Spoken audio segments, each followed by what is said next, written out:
Yo, yo, what is good? It is time. That means we are back. It's no cap, baby. Let's fucking go. Let's get it. Back to talk facts and all my smack. You know how I do it. We in this. We live. We ready to go. But before I do start, I'm going to let some people trickle in a little bit. And I'm going to hit you with a little bit of the beat for my track. At the end, I'll play my track. It's a sample. Not a sample. This is actually my full track that's going to be coming out. But yeah, it ain't out yet. It'll be out in all platforms. It'll be out real soon, working on that. But here's a sample of the beat real quick, and then I'll play the track at the end.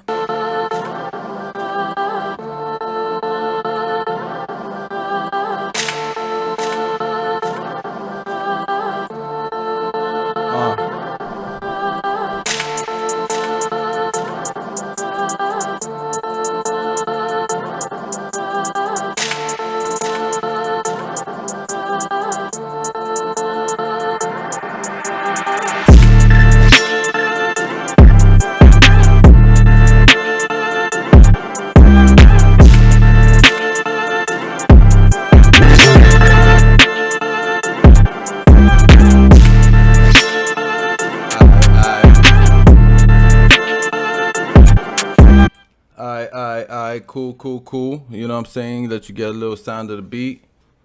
That's the beat I went over. I destroyed that. Wait till y'all hear the track. But before I hop into all my boxing news and boxing talk, we gonna get it real quick with this one. Today's lineup, in case you ain't already know, thanks to my man D-Style from the HCP Network for the graphics. Shout out, salute. We had at 3 p.m. today was Alycia boxing. And that was taking place on, what's his name? Chicano Prophet's channel. And it goes on with No Pal Boxellanos. It's me right now, 5 p.m. Eastern time. Let's get it. And Women Crushing It Wednesdays. Tonight at 9 p.m. Eastern time. Make sure you tune in on In the Ring with Christine. Catch that. All right. Yo, what's good? No soft spot. Brownsville, Brooklyn in the fucking building. Let's go. Thank you for tuning in and joining in. All right. Man. We had a lot that happened this weekend.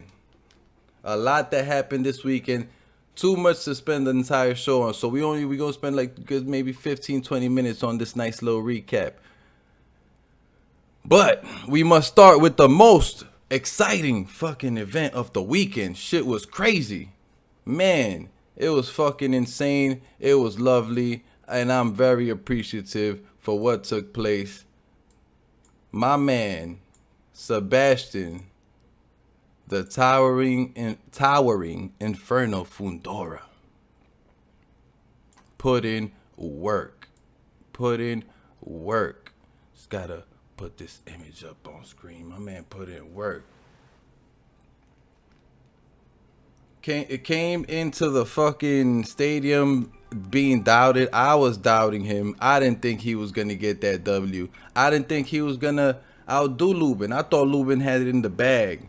Just because I've seen more from Lubin. Lubin, in my opinion, is a very skilled fighter. And we seen him get knocked out before, and he came back from that. And he fought very well after he came back from that. So he got knocked down in this fight. He got up pretty well. He didn't stay shaken up as bad as he did the first time. Salute, No Pal Boxellanos. How you doing, brother? Thank you for joining in. But yeah, so...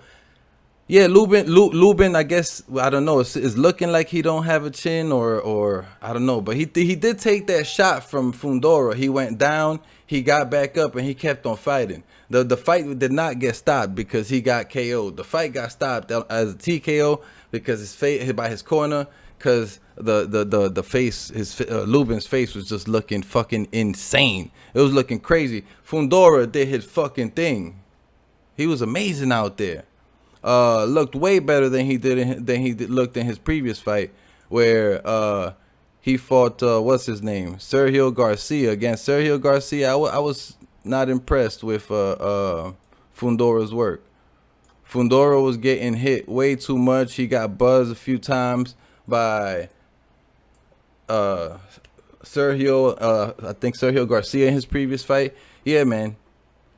He didn't look good, but he came back and he looked fucking amazing. He looked fucking amazing. And yo, people started talking shit, but this is what Lubin looked like at towards the end of the fight. People was talking nonsense, saying that Fundora's gloves were loaded because Lubin ended up like this.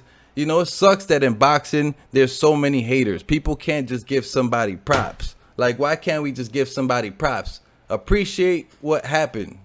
I was going for Lubin. I was going for Lubin, bro. You know what I'm saying? And I'm happy and I'm excited with the outcome and what turned out happening. Bro, it was an amazing fight. And both the Ryan Garcia and this fight, Ryan Garcia versus Tagoe and Lubin versus Fundora, were both going on at the same time. And I was trying to watch both of them doing, you know, little cross-side double TV action.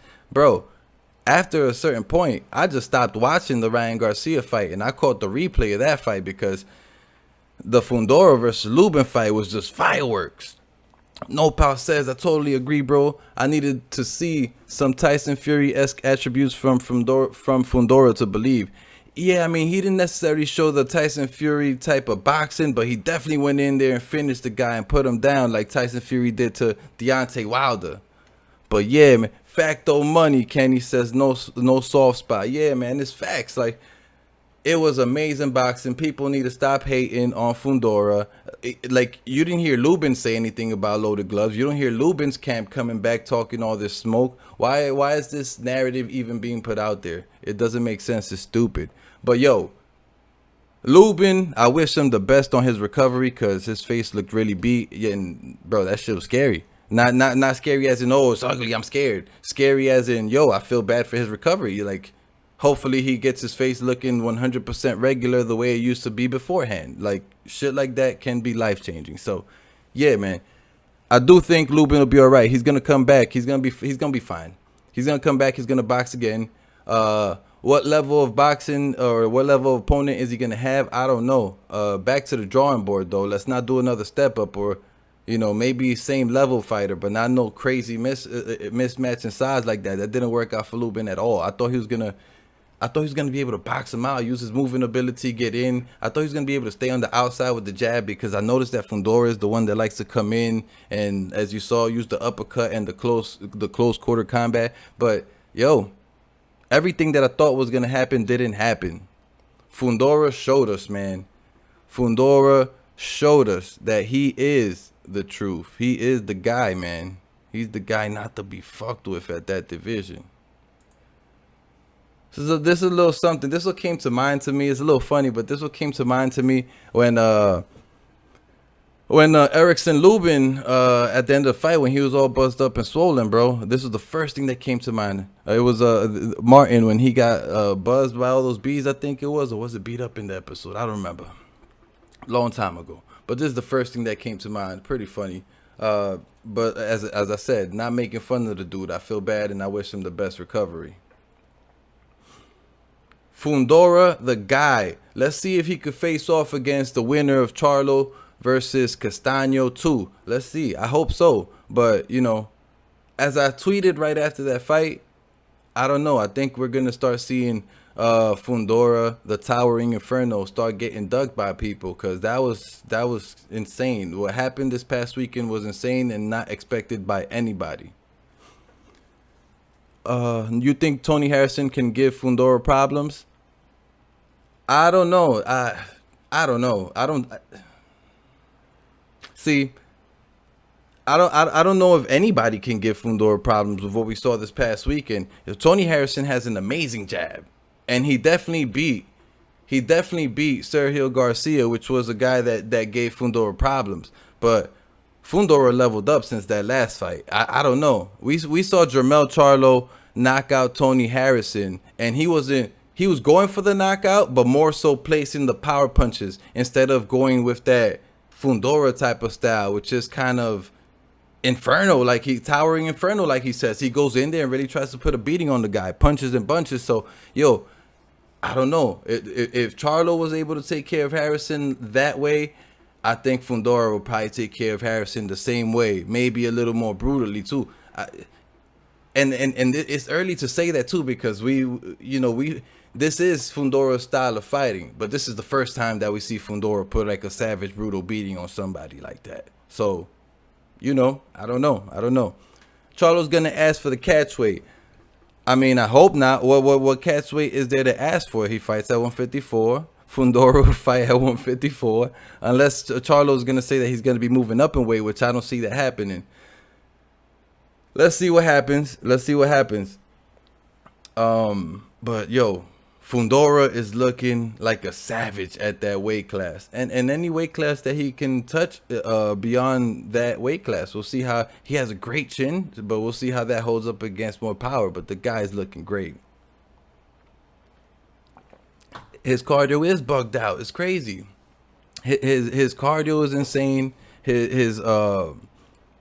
His mentality is insane on just go in there and brutalize the dude. And he has power too, and his chin is really solid, yo. Fundora's a guy to be reckoned with. He's a guy to watch out for. Anybody who's thinking about fighting Fundora or in the 154 weight class gotta start thinking life over again.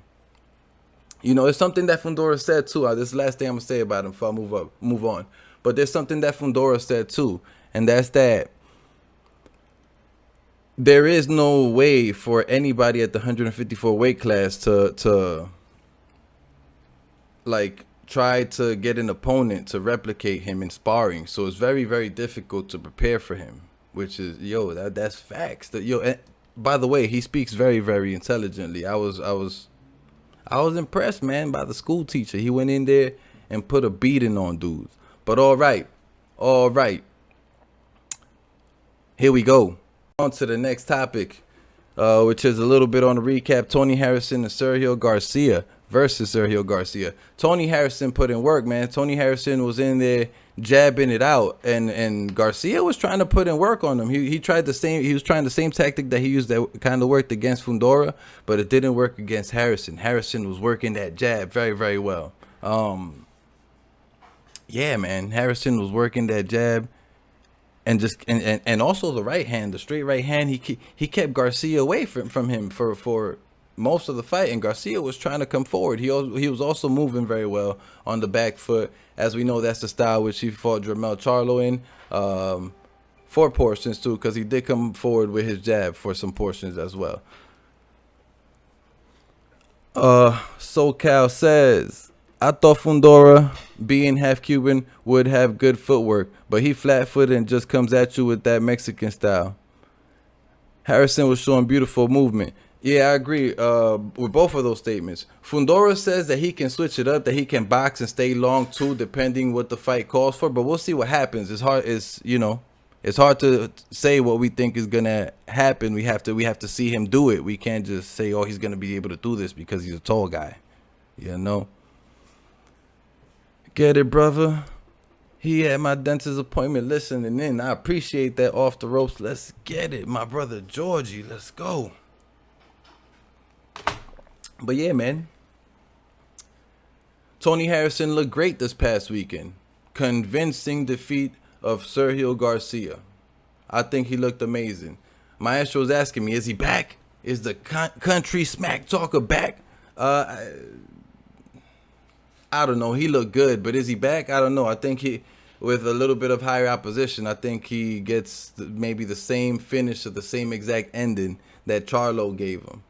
Thanks for tuning in, JC. Appreciate you. Let's go. Working and listening. I appreciate that. Let's go. Ryan Garcia versus Tagoe, the other match that was happening during Fundora Lubin. All right, so Ryan Garcia didn't look amazing, but he didn't look terrible. I thought certain things looked good. He definitely looked to me like he was trying to doing an impression of Canelo. He was trying to come forward and trying to catch the body, trying to throw single power shots. Yeah, his footwork, the way he was moving forward, or the way he was trying to move forward and attack was really reminding me of Canelo, just that he wasn't able to execute the Canelo game plan. He didn't land enough body shots in the early part of the fight, and he was not able to seal the deal. He was throwing punches way too wild when he had to go buzz. It is what it is, though. Tagoe wasn't really in there to win. It was like a comeback. I've been out of boxing for a while. I need to warm up again type of fight. I think Joe Goossen and him are gonna be just fine. They need time to work, and they got that time to work now. But as Joe Goossen said in a post-fight interview, I think it was with Fight Hype. It was like a 10-minute interview. I actually listened to 10 minutes of Joe Goossen speaking, but it was informative. Whatever. Casamigos, let's go. No spots, no soft spots. Says Kenny spit in the Casamigos. You already know it's hot fire. This tequila. But yeah, man. Joe Goossen said that he wants to get Ryan Garcia back in the ring ASAP. That he thinks Ryan Garcia's next fight should be really, really soon, and I agree. That like he's thinking strong. He's thinking about his fighter and keeping him in there, getting him in shape and back to what he used to be, with chances of fighting for a title and not looking like he's a prospect again. Javier Avila, thank you for joining in. Appreciate you too. Let's go. But yeah, Tagoe ain't really do much to the last, maybe to 11th round it was, or 12th round, I don't remember. But he ain't really do much for most of the fight. He got beat convincingly also in the fight. It wasn't too impressive. Would like to see someone that's going to try to challenge Ryan Garcia a little more and not necessarily just run around and such. Just my opinion, you know. But all right. Let's leave Ryan Garcia alone and Emanuel Tagoe. Let's move on. Shane Mosley Jr. I can't believe this happened. This is just like a notable mention because I'm not going to spend too much time on it. But Shane Mosley Jr. defeated. Forgot that. Why am I so terrible with names, bro? I gotta look up the fight to remember who the fuck he just fought, because I can't remember dude's name. Terrible. All right. Yeah, Gabe Rosado. Fuck. All right. But yeah, Shane Mosley Jr. just defeated Gabe Rosado, bro. And that shit, to me, it's crazy. Yeah, Gabe Rosado has a bunch of losses on his record, but Shane Mosley Jr. is pretty trash. You know what I'm saying? He's pretty doo-doo. And has never... I mean, he looked amazing. Don't get me wrong. He looked amazing against Gabe Rosado. That jab looked great. The power looked great. And he looked very smart and composed. But Gabe Rosado, man, bro, Gabe Rosado, man, I definitely think it's time for him to retire and hang it up. Like, hey, cool, you did great, and you got the knockout against Beck the Bully. You know, cool. That was a great knockout. But after that is, you know, it's been going downhill, and then he fights Shane Mosley Jr. and he loses. That's crazy, bro. Nah, that for me, that's upsetting. So, yo, I you know, whatever. I don't want to see him in there, Shane Mosley Jr.ing it up. You know what I'm saying? We don't need that. We don't need no more opponents like that, especially if he's gonna be getting beat. That sounds like trash to me. All right. Okay. Here we go. All right. So here we got some news updates for you. Canelo has recently gone vegan. Yo, what's good, Haplotype? Thanks for joining in. Appreciate you, man. So, Canelo has gone vegan. No more tainted meat. No more clean butyrol. Well, I don't know if it's a permanent, like he's permanently gone vegan, or if it's just he's going vegan during his training camp for b-vol. But he's currently is vegan as he is training for b-vol, which is, it's great. He's going to have more energy. He said his stomach feels a lot better. He uses the bathroom much easier. Has no problems, you know, performing, boxing, you know, feels more energetic. So, you know, I think that's going to translate to the ring, taking the extra efforts, and he should be taking the extra efforts because b-vol is no slouch. b-vol is not a slouch. Yeah, man. No soft spot. Mosley was definitely pumping that jab, and it looked really good. He looked really good against Gabe Rosado. I just don't think Mosley's good. I mean, we got to see what's going, happen now. Who's Mosley gonna fight? Because now we have to see Mosley fight somebody. But yeah, back to Canelo. Canelo, my man, went vegan. I think is a great thing, especially because he's an elite boxer. Doesn't he won't have to struggle to make weight or to gain weight, put on muscle. It'll be lean muscle without the extra added fat. Haplotype says vegan when he's moving up though seems counterintuitive. Nah, man, haplotype you could definitely put on weight while being vegan or vegetarian or any of the above. I was last year I started training in March. When I started training in March, I was 205. I stopped training in September on September 13th specifically because of vaccine mandates here in New York. And I was vegetarian the entire time. I was not having meat or anything else the entire time for the amount of months I was working out. I went from 205 pounds to 240 pounds. Solid swole muscle. I don't weigh that anymore because it's been a long time since, or I just got back in the gym, and after they put the vaccine mandates, I wasn't going back in the gym because I'm not vaccinated and I'm not trying to do that. Don't have to. Punch Smollett. Saludos. Let's go. But yeah, man, he can definitely put on the weight he could definitely go up in weight while being vegan. I don't think that'll be difficult. He has his nutritionist and lots of money. He'll be A-okay. If he wins, everyone will think he's a genius. If he loses, the vegan thing will will come up. Yo, I don't know. That's a funny thought. That's hilarious. It's possible. I don't know. No soft spot. 6'3". I'm 6'3". But yeah, yo, shit's crazy. Shit is crazy. Going vegan, that's amazing. I think is gonna definitely increase his energy. And I think that fight is going to be amazing. I don't think it's going to be a walk in the park for Canelo as people think. I think it's going to be a tough fight. Bevo can punch. Bevo can move. Bevo, the big fundamental. That's what I'm going to call him. Because like I said last time, he reminds me of Tim Duncan. Nah, Punch Smollett. No Vax club over here. No Vax team. That's how we do it. Fuck it. And all right, moving on from Canelo being a vegan, we have Floyd Mayweather announcing his fight versus Don Moore in Vegas during Tank's press conference. Why? I mean, he was supposed to have this fight in Dubai on the helipad such a long time ago. Why are you going to announce it at the same time the Tank is doing his thing? It's stupid.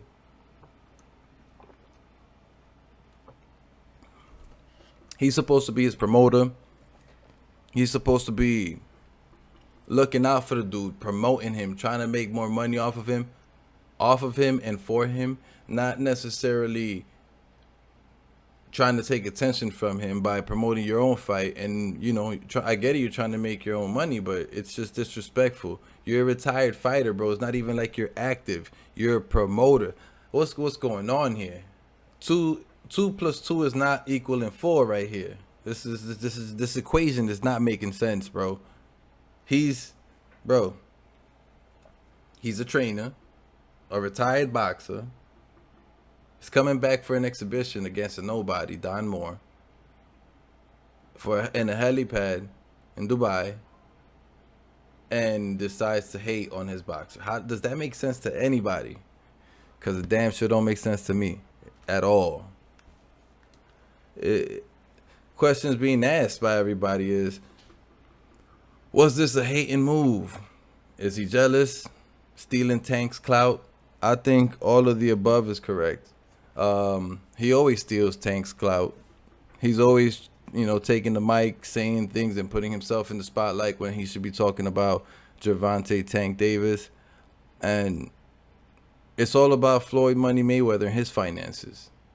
Punch Smollett says reeks of desperation. Yeah, desperation for dollars and attention. He wants so much attention. He got all the money. He wants so much attention. Find himself a lady that's gonna be all over him 24/7, or how he likes it, a few ladies. Whatever you prefer. I ain't hating on nobody. Floyd is always reaching, bro. And the thing is, you know, Floyd is one of the greatest. I think Floyd is amazing, great as a boxer, but at the same time, that doesn't mean that I want to see him hate on other boxers, and I want to see him come out of retirement to hate on Tank Davis, who should be growing. And I do hope that Tank Davis leaves that contract, because if he leaves that contract, then we may see, maybe not the best and biggest fights for him, but we may see at least a tune-up in opposition. We'll see what happens. I'm hoping. Floyd, money making, and Tank hating Mayweather. What do y'all think about Tank Davis leaving his contract? I think it seems more and more imminent. I keep on seeing more things that makes it seem like it's possible. Leonard Ellerbe came out and did an interview, I think it was with Fight Hype as well, where he was talking about to shut the whole contract is up, talk down, or whatever, that Tank isn't going anywhere. But Tank did also hint in an interview where he was with Leonard Ellerbe, Tank also hinted that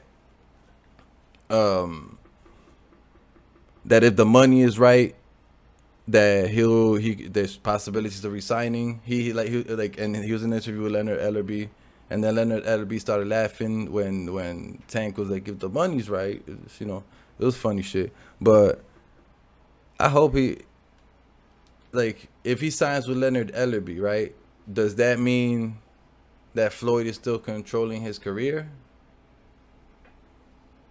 Because would he be... Is signing with Leonard Ellerbe and PBC, right? Or is it Al Haymon? You know what? You're right. Signing with Leonard Ellerbe would be the money team. I say you're right. I'm right. I just thought about it. And signing with Al Haymon would be with the PBC. So I see. Okay, I get it. No, it wouldn't work out. It wouldn't work out if he signs with Leonard Ellerbe again, because that's going to be the same exact Tank situation. All right, just in one moment, we're going to have my guy, my boy, joining us. Let me get him on screen. Here we go. You guys hear that? Call in Maestro real quick. All right. You guys hear that? Here we go.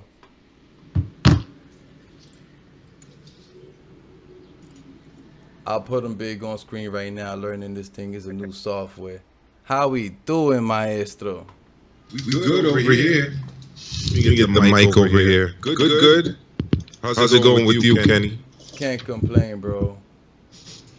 A good day, good boxing talk. Was just talking about Mayweather and you know, Tank Davis and Ellerbe and the whole debacle where he was, you know, doing his promotion for his own thing while it's supposed to be the Tank promotion happening, and whether Tank is gonna resign with him or not, and Leonard Ellerbe saying that he's not going anywhere and all this. So what are your thoughts on that?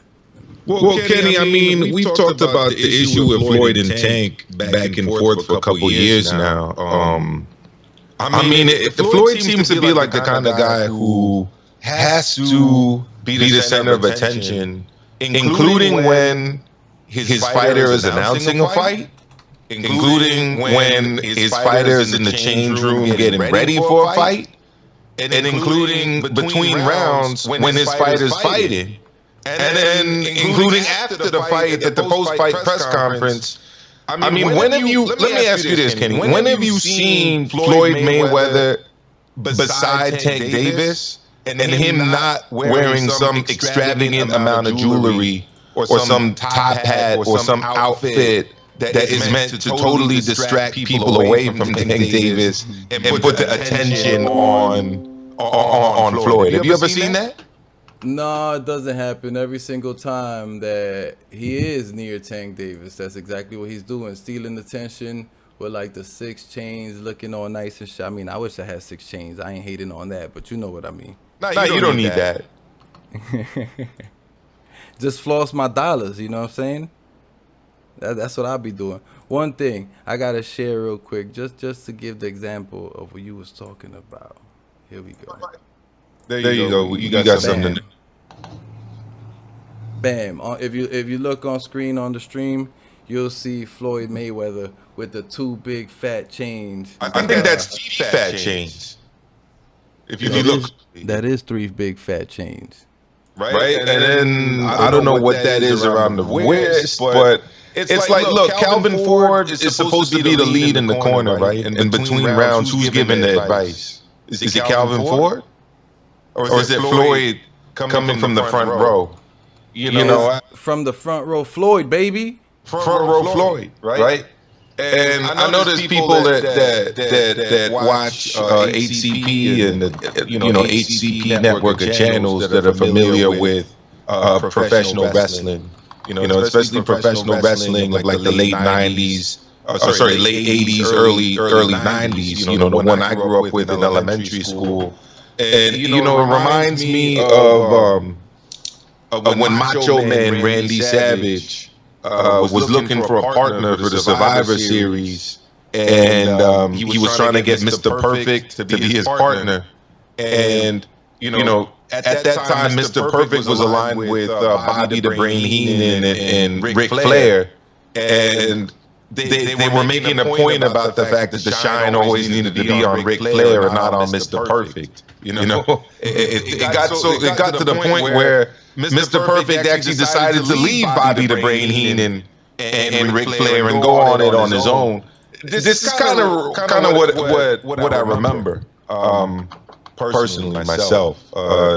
And this whole situation kind of reminds me of that. Floyd has been, center of attention for too long as far as Tank is concerned. At least that's what I think. And Tank should go off and do his own thing, in my own opinion. Yeah, co-sign. I really hope Tank does his own thing. I've been trying to talk shit and push that narrative on Twitter. Ella B Tank. Because Ella B sometimes be talking shit, responding back to random regular people on Twitter. I be hoping he responds to my shit one day so I could blaze him. But no, I don't get the response. It is what it is. But all right. I think we've done chopped up Mayweather enough, and we're gonna move on to the most interesting, controversial topic that I have for the day. All right.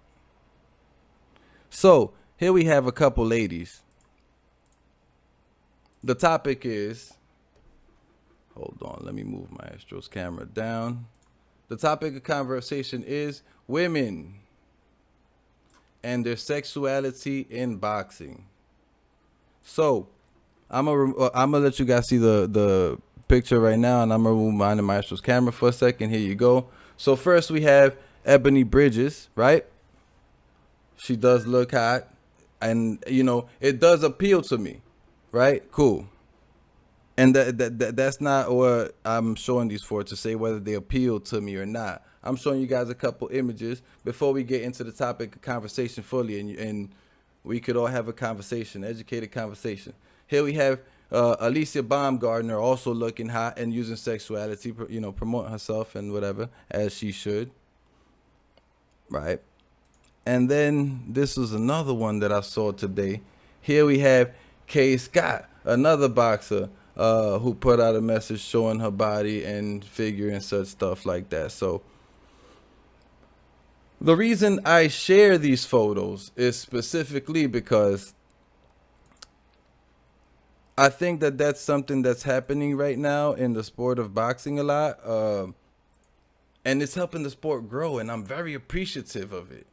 So right now, women are using their bodies to promote them boxing, to promote their ability, so that they get more eyes in the ring. And you know what? They're not also upgrading the way that they promote boxing. They're also upgrading their abilities, because the level of skill has, at least in my opinion, has definitely been getting better at the level of opposition in female boxing. So this is definitely a topic for In the Ring with Christine. And you know what? I'll shoot that over and suggest for her if she wants to speak about it sometime. But I gotta talk about what I gotta talk about. This came to mind because I've been seeing a whole lot of this lately, and I think it's attractive for myself. What I want to know is, which I don't even know if we have other ladies here, so we wouldn't be able to get an answer, is how exactly do ladies feel about it, right? Because I have heard a perspective that, yes, it's a great thing. Women should be able to do whatever they want with their bodies. Then I've heard this perspective of, this is a sport. Women should not be trying to show their bodies to promote the sport or themselves. If they want to show their bodies, they can show their bodies in their Instagram, social media, whatever, but not during boxing events, etc., blah, blah, blah, blah, blah, blah, blah, blah. So we have two very strong opinions that go against each other regarding women and using their bodies women and using their bodies pretty much to sell events to get more people to watch them.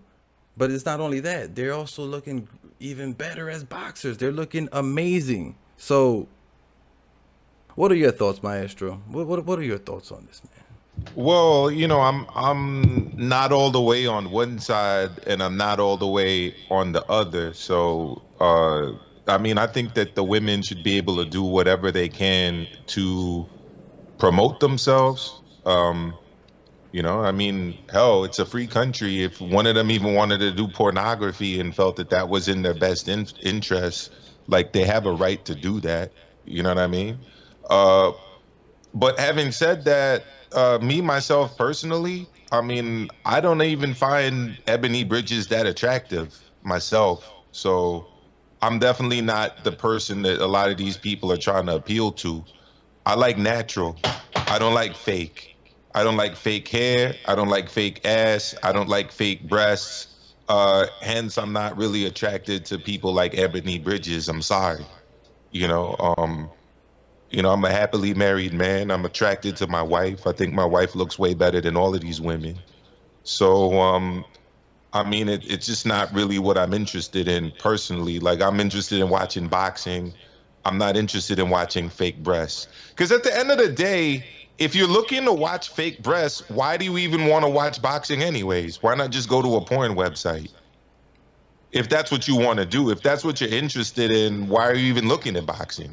I'm looking at boxing for sports. I'm not looking at boxing for fake breasts. If you want to watch fake breasts, like, there's a whole internet wide open to you to do that. So that's on the one hand, I think that they should be able to do whatever they want with their bodies, just like you said. That's their prerogative. That's their right. But at the same time, like, this is not really appealing to me personally. Okay. That's 100% a very respectable point of view too, and it makes a lot of sense. You know what I'm saying? Then I guess the Baumgardner is pretty nice. No, Paul, I agree. Like, she looks nice. The other lady has a body too. She seemed to be pretty attractive. Sorry to interrupt, Kenny. All good.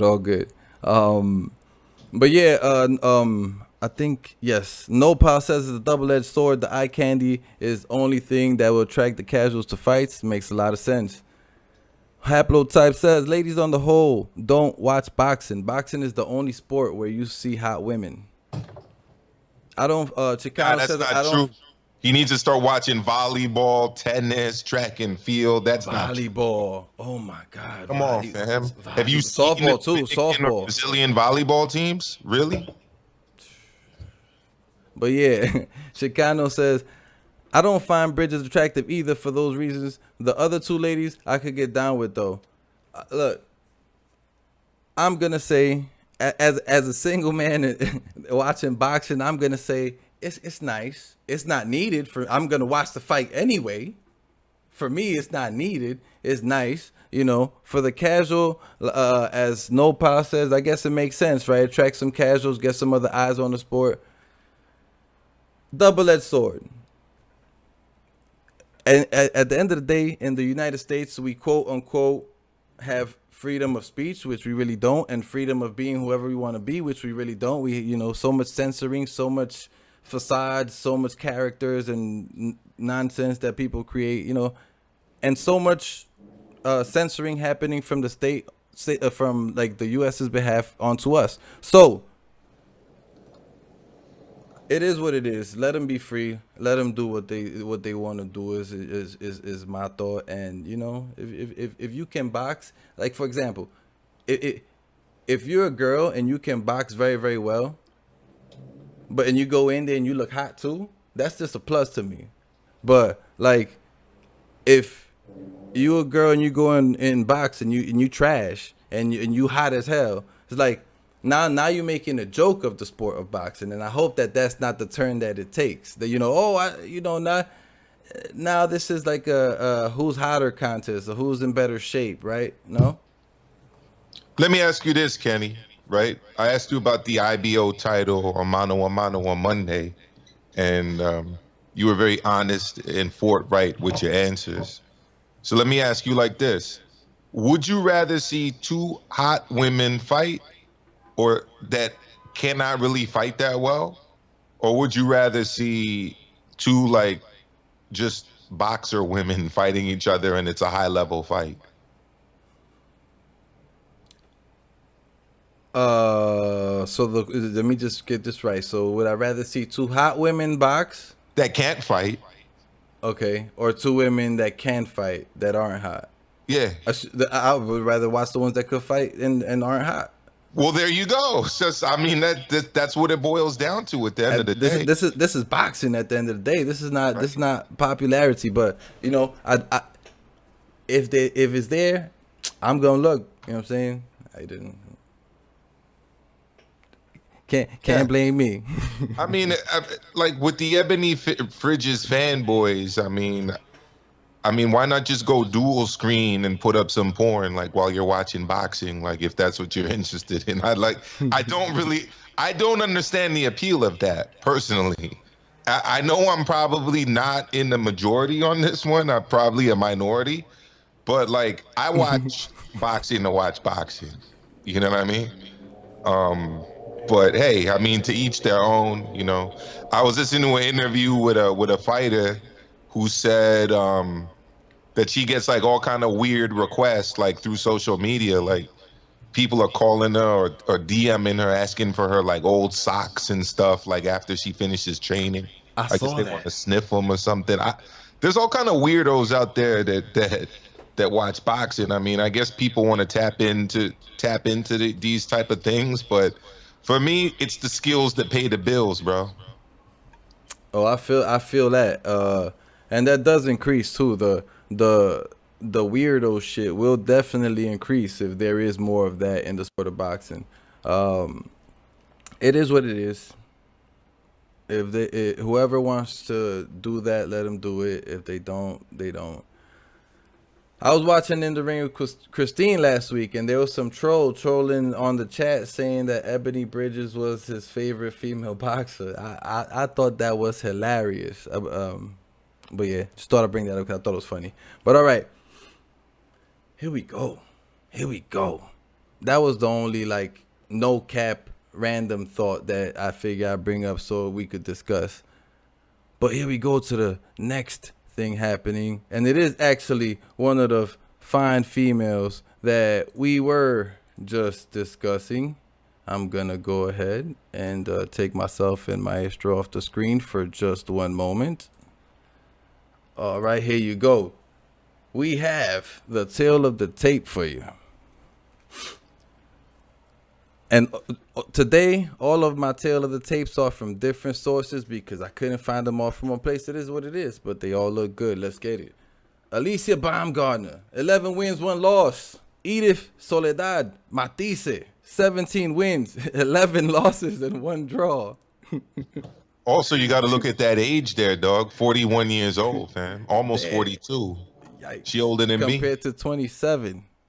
The betting this is the problem with women's boxing overall, Kenny, I think. This is insane. Yo. How the fuck is this a title fight? Can you, like, again, like, can we not apply the same standard to women that we apply to men? I mean, what would you think if there was a fighter, right, from Fremont, Ohio, who's 27 years old, who's a world champion, taking on a dude from Telu Chubat, Argentina, who's 17 and 11 and 42 years old? What would your thought of that fight be? It wouldn't make sense. It would be a fight that we'd be calling a dude a cherry pick or some shit like that. So, you know, I 100% get your thought. And I agree with you. It's just, yo, this is just the competition that she got right now. Hopefully, up until Mayer and her collide, you know, if that even does happen, because Mayer's supposedly saying that Baumgardner is ducking and scared or whatever. And like I said, I take the words for what I hear and, you know, what they say. Baumgardner says she's not scared, wants to fight, but we never know the truth. But this is definitely going to be, in my opinion, a landslide victory. A landslide victory. Oh, for, minus 3,000. Minus 3,000 favorite, man. That's like ridiculous. The champion is Baumgardner, so she's the one with the belts. The challenger is Edith Soledad. Look, Matthysse. 41 years old versus 27 years old. It's crazy. And the height is at 5'6" for Baumgardner, 5'5" for Edith Soledad Matthysse. Yo, it sucks that they didn't have the reach in this or anything else, but literally, I was having trouble finding for the Baumgardner match. I was really having trouble finding the tail of the tape. But yeah, that's an easy one to call if you ask me. That's a Baumgardner W. Thoughts, Maestro, on that? Besides the lopsided, you know. I mean, yeah, it is what it is. It's a lopsided, just like I said, minus 3,000 favorite. This fight is a joke. Let's go to the next one. All right. I'm gonna remove you and now screen to show the full tail tape for a second. Here we go. This one is Brandun Lee versus Zachary Ochoa. This is a good one. This is definitely a good one. I like this definitely one. a good one. I like this one. I like Brandun Lee. I like this kid. Brandun Lee is talented and powerful. The Mexican bro. Korean from Southern California. This dude is the goods. He can punch. He can definitely punch. All right, so here we go. We have Lee at 28, and it doesn't show the age of the other guy. No idea why, but look, some of these tail of the tape aren't complete, and I don't have the time to go and make my own. Brandun Lee. I can fill in the gaps for you, Kenny. Let's do that. Zachary Ochoa. What's his age? Zachary Ochoa. Well, unfortunately, his age isn't on BoxRec, so that's probably wasn't at the tail of the tape. All I know about him is that he's a Puerto Rican nationality from Orthodox Brooklyn, fighter. Yeah. From Brooklyn, New York, Orthodox fighter, 5'9". You know, so he's BoxRec says 5'9", and they list the reach as 69.5. Anyways, this dude's been knocked out once already. In fact, he was knocked out earlier on in his career, and he's coming off a split decision loss. So I think Brandun Lee's got this one in the bag personally. The age is wrong for Brandun Lee. Brandun Lee's actually 23 years old. I was just about to. He's 22. He's listed as 22 on Google. It's already 22. Yeah, 22. Yeah. Look, man. I'm gonna have to start verifying the tail of the tape as well. It's bullshit. But he does have the reach advantage, 72 inches to 68 inches. That should make a difference. He does have a lot of power. That should make a difference. And he has 0 losses. They both have 0 losses. Lee 14 wins. What's his name? Ochoa 13 wins. 11 KOs for Lee. 9 KOs for Ochoa. Okay. So the kid got a little bit of power. We're going to see. It's going to be a good match till it's over. And I got Brandun Lee winning in this one as well. Maestro, I know you got Brandun Lee winning. Anything as well? Anything else you'd like to share regarding Brandun Lee and this? I like Brandun Lee. I like Brandun Lee's father. I know he's managed by Cameron Duncan, who's a top manager in the game. I got Brandun Lee by KO in this one. If I had to pick, I'd probably have to go with the KO. Yeah. I'd have to say that I'd agree with that. Brandun Lee got that style. Brandun Lee is definitely, if Brandun Lee has an opportunity, he's gonna go for the KO and he's gonna get it if the opportunity's there. But he's not gonna push it either. I mean, he's gonna push it for a little bit up until he knows that he shouldn't push it anymore. The kid is smart as fuck. All right. All right, all right. On to the next fight happening this weekend. And I'm going in order of, like, you know, what I think the worst fight is to what the best fight is gonna be this weekend. That's how we go through the fights over here on No Cap. All right, here we go. Chris Van Heerdan versus Conor Benn.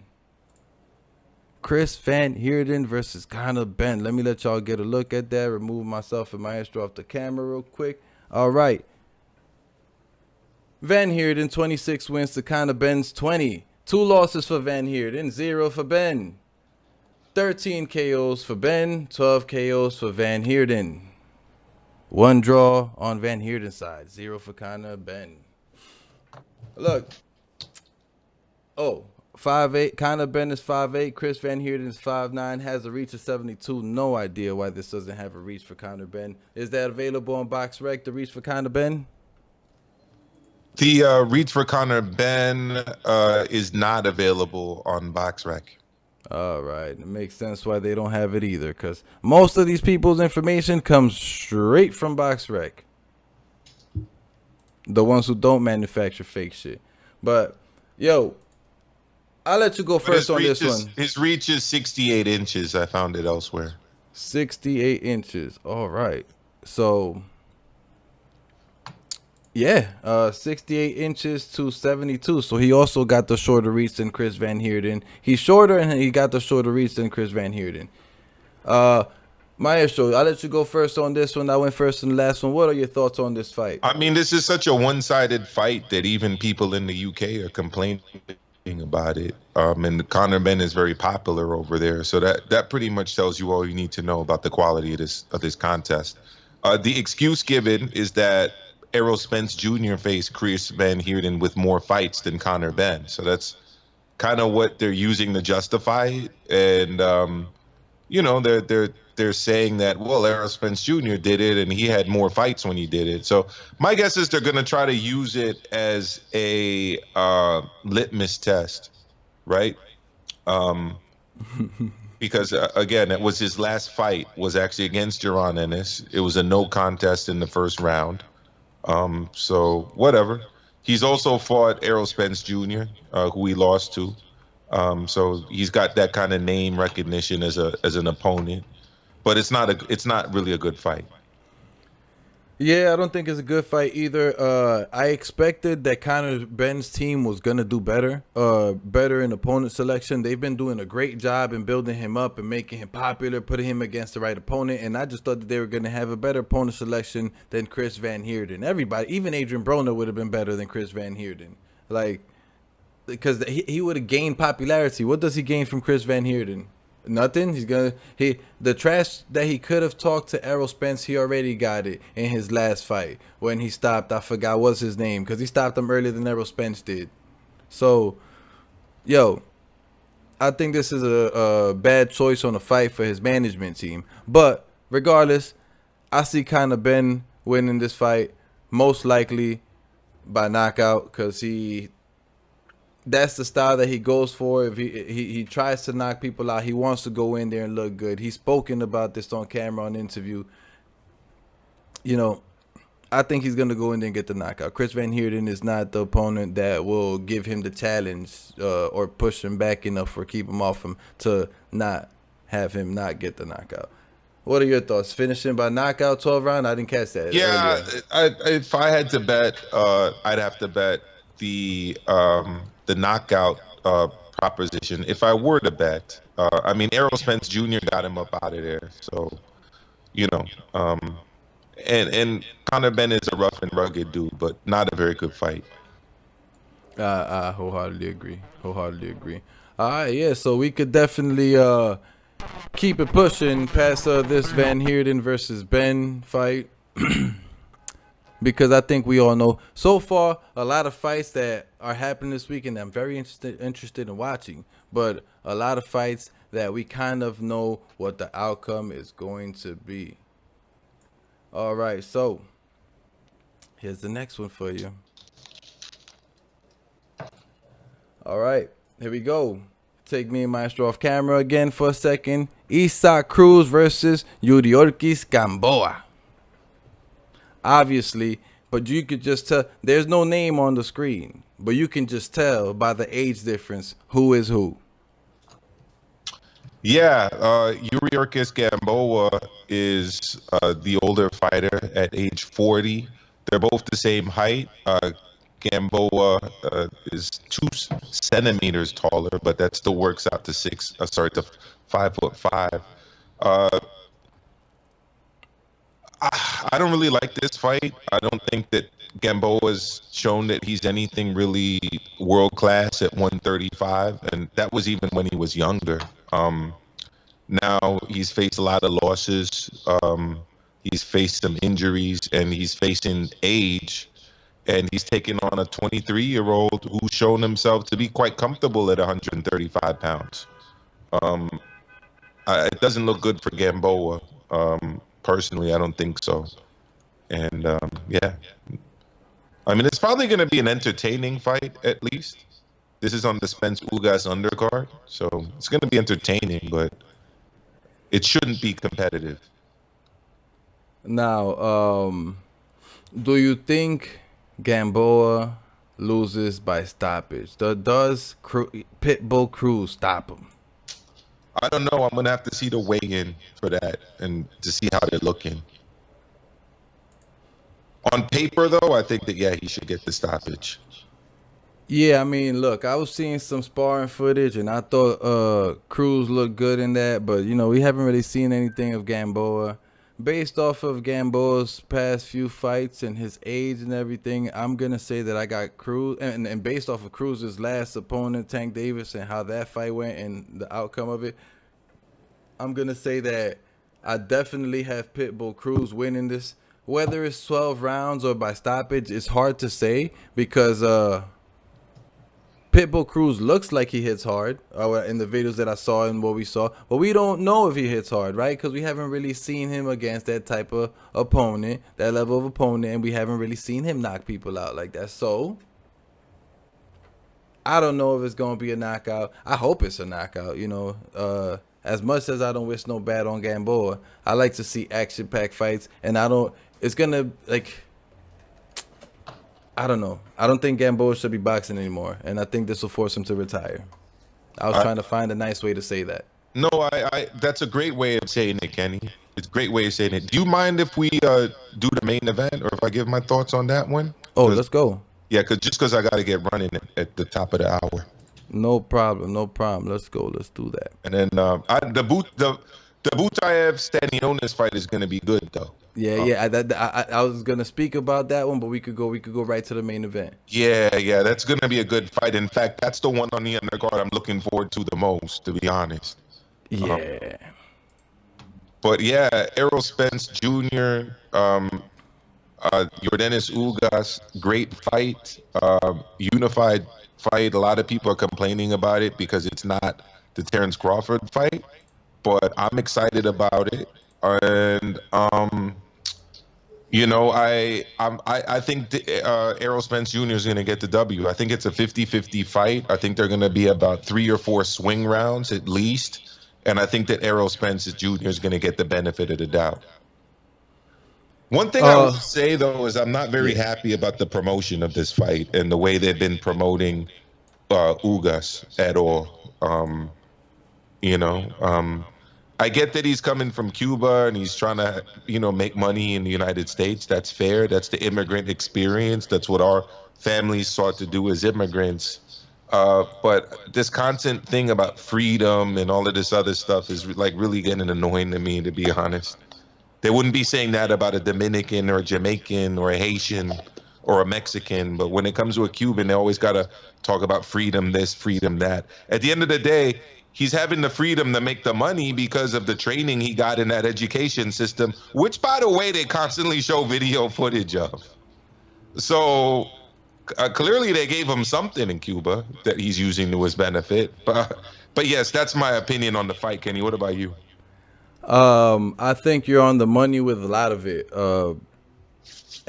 People think that Errol Spence is like gonna be washed up or like beat up or like the car crash is still gonna have an effect on him or that he's not mentally. I don't know. People have so much different excuses and reasons on why they have to see Errol Spence fight again and what they have to see him prove. Well, I'm gonna tell you this: Errol Spence is gonna come in this fight 100%, 100%, no issues. You're gonna see that he's gonna be throwing just as much punches as he did in the Mikey Garcia fight, just as much punches as he did in the fight with Sean Porter. And you know what? Ugas is also going to be doing the same thing with body shots and jabs, because you saw what he did against Pac-Man, Manny Pacquiao. He was every time Manny Pacquiao tried to come in with a combination or his fast hands, he would stop him with a jab and a couple body shots. And he looked amazing against Pacquiao. But the one thing that I think is going to be different is that this is a bigger man, that this is a much rougher man, that is also it isn't going to be the fight at a distance like it was with Manny Pacquiao. It isn't going to be a fight at a distance like it was with Sean Porter for Ugas. It's going to be a very rough, close, rugged fight. Lots of body shots flying, lots of head punches flying for both of them. And I think that in that style, I think who's going to win this fight is going to be Errol Spence, since I think he has more experience in that style and he is pretty damn good in that style. Yeah, I mean, he's not a smaller man that can get bullied out around the ring to a certain extent like Pacquiao. Pacquiao, regardless of what people think about his career at welterweight, he was never a natural welterweight. And it was actually amazing what he was able to do at 147 pounds. He's a short, small guy, bro. By the way, a short, small guy who was in his early 40s. Now, you know, I thought that version of Pacquiao was still going to be enough to beat Ugas. I was wrong. But Errol Spence Jr. is a tough guy. The fact that he's come back from this horrible car crash shows how tough he is. The fact that he took on Danny Garcia right after that car crash and beat Danny Garcia, who, by the way, can punch. Say what you will about Danny Garcia, he can punch. He hits hard. And Errol Spence Jr. took him on. So, look, as his first opponent. So I think that Errol Spence Jr. is going to be able to tough this one out. Like I said, I think it's a 50-50 fight, and they're going to be swing rounds, and he's fighting at home, literally in his home city, in a stadium. The crowd's going to be on his side. Ugas doesn't have any fans, let's be honest. And the swing rounds and the sway of the crowd is always going to go, ooh, ah, when Spence does something. He's going to win the swing rounds. He's going to win the fight. That's how I have it. And Kenny, thank you so much for having me on, brother. Really appreciate it. I want to encourage everyone that's here to make sure you smash that like button, hit that subscribe button, ding that notification bell. You want to make sure you get to hear Kenny T, KO Kenny, every time he goes live. And Kenny, I'll catch up with you soon, fam. My brother, thank you so much. I'll see you over there on Maestro A. All right, thank you so much, and I'll see you soon, brother. Absolutely. Thank you. You take care, brother. You too, man. Have a good one, bro. Thank you. All right, folks. And that was my guy, Maestro. Maestro with the facts, with the knowledge. You already know. Always keeping it factual. Always letting us know what's good. So, yo, look. The Spence versus Ugas fight is going to be amazing. You know what I'm saying? It's going to be fireworks from both sides. And I don't think anybody should discount Ugas and think, oh, Ugas is just going to go in there and get beat. Because, look, Ugas is fucking amazing. Jay Lanks was good.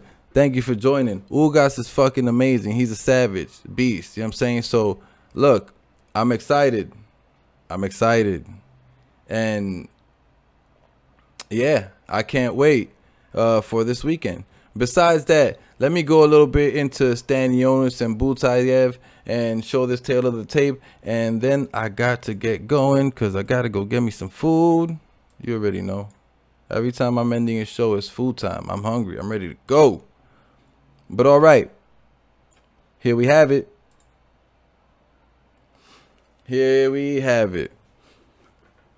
Butaev versus Stanionis. You know what? Let me make this bigger because I can't even see it. Let me make this much bigger for y'all. All right, here you go. And let me get my big head up out this screen so you could catch the whole thing. All right, there we have it. So, we have Butaev versus Stanionis. Let me just verify something really quickly before I give y'all the facts. Want to make sure this is correct before I go ahead and read off some non-factual shit like I did last time. All right, so here we have it. Butaev at 5'10", Stanionis at 5'8". Butaev with 72-inch reach and Stanionis with the 68.1-inch reach, both fighting at orthodox. 14 wins for Butaev, 13 wins for Stanionis, 11 by KO for Butaev, 9 by KO for Stanionis. Both of these guys have power. Both of these guys can fight. This is going to be a great fight. And I know who I'm choosing. Because I think this guy's going to make a big difference in the welterweight division. And that is Radzhab Butaev. He's going to come through with the power, with the muscle, like he's been wrestling bears. I'm telling you, he's going to come through bodying, especially when he's going to push dudes against the rope, savage body shots. He's going to be doing his beast mode. Like his come forward, destroy the body, destroy the head, just destroy the man type of action. I'm telling you, it's going to happen. At least that's my opinion. Stanionis is great, really good, though. Don't doubt Stanionis. I just think that Butaev is so powerful, has such a great gas tank, throws so many different types of punches, jabs, straights, hooks with both hands, both to the body, hooks with both hands to the body, jabs and straights to the body. He throws lots of different punches from different angles. So, and they all come with power. Lots of speed, and it's a hell of a lot of them. So I just think that, you know, Butaev is going to get this W. We'll see what happens. What do you guys think? You know, Stanionis Butaev, Spence Ugas. Now, that's a great fucking fight card right there. And Gamboa is also on that fight card. Gamboa and Pitbull Cruz. Yo, look, I'm excited. I'm excited for this weekend. That means I need to figure out the schedule Saturday, because I was trying to go, you know, have me some drinks or something, but I need to figure out the schedule, because now we need to catch these fights. Now I need to catch all these fights happening throughout the day. So if I'm going to go out, it has to be to a daytime brunch or something. But yo, 6:07, I'm hungry, about to get up out of here. But before I do get up out of here, I did say that I was going to play my song. So, you know, without much further ado, here it goes. Let me know if y'all can hear the audio.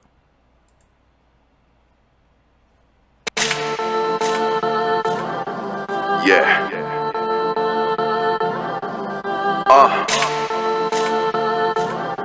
Just wait. Lemons to lemonade, got this pandemic, but I squeeze some better days. Got me the passive pay, fuck all the miles we lose when we trade. Yeah, do what I want all day, checking the boxes to make me self-made. This is no love song, I shit on you niggas for living your life wrong. Fuck up on me and you know that I'm gone. Increasing investment, my money is grown. Beef to the left like I do to her thong. This is a new life, ain't do this too long. Everyone did it like Fivio, I had to hop on this wave when it's critical. Y'all niggas don't have no principles, drill on this beat, I'm invincible. Borrowed a sound, but made it original. Fuck all your hype, you selfish, you cynical. Based it off facts, I keep rap clinical. Hate, imitate, they do it identical. Fuck your job, nigga, fuck that interview. We moved on, nigga, no longer into you. Priorities, deed, no actions.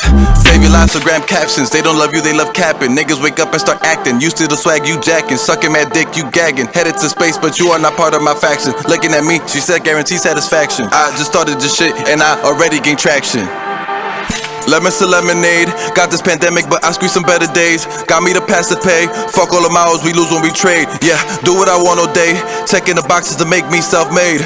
This is no love song, I shit on you niggas for living your life wrong. I live in my truth, you pussies got no heart, you fight in a crew. Can't throw a punch, so you fight in a group. If I catch him solo, it's over for dudes. Yeah, Lay hands on you pussies, I'm beating it up. You not boys in the hood, you like men to boys. I'm trucking you niggas with ease like Grunk. Open your mouth in the curb and stomp. I got the gloves like OJ, look. Anybody can get it, I don't play. When I say let's go, she say okay. Force you to grow like Rogaine. I can't wait till I blow like propane. Y'all can't wait for this blow like cocaine. You are not part of my age group. My intelligence coming to save you. Lemons to lemonade. Got this pandemic, but I squeeze some better days. Got me the pass to pay. Fuck all the miles we lose when we trade. Yeah, do what I want all day. Checking the boxes to make me self-made. This is no love song. I shit on you niggas for living your life wrong. Fuck up on me and you know that I'm gone. Increasing investment, my money is grown. Beef to the left like I do to her thong. This is a new life, ain't do this too long. Love beef, but I eat poultry. Flying V, mighty D birds approach me. Flocking and stalking, but no distance closing. It's all on the table, my will I'm imposing. Some of you niggas is lucky to know me. I'm also lucky to know some of you niggas. Only the niggas that's keeping it triller. Extending your power can only get bigger. We kept the planet when we come together, but still don't need know when we go with the ladder. Been grow solo, my pockets can only get fatter. You niggas love talking, I'm not with the chatter. Shut the fuck up, your opinion don't matter. If Shorty is taking, the pussy feels better. Shorty is money, so I'ma go get her. Yeah, I'ma go get her. Lemons to lemonade. Got this pandemic, but I squeeze some better days. Got me the pass to pay. Fuck all the miles we lose when we trade. Yeah, do what I want all day. Checking the boxes to make me self-made. This is no love song. I shit on you niggas for living your life wrong. Fuck up on me and you know that I'm gone. Increasing investments, the money is grown. Beef to the left like I do to a thong. This is a new life, ain't do this too long. Nah. And there you have it, folks. That is one of the tracks that I'm releasing. I have 5 other tracks I've been working on. I got some soft love stuff. I got some hip hop stuff. You already know. My man D-Style Boxing. Thank you for joining. What's good, brother?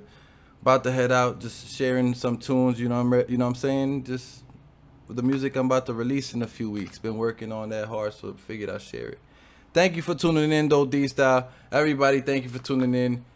Y'all have a great day. Enjoy the rest of your day. In New York is nice weather. If you're from New York, enjoy the rest of this lovely weather.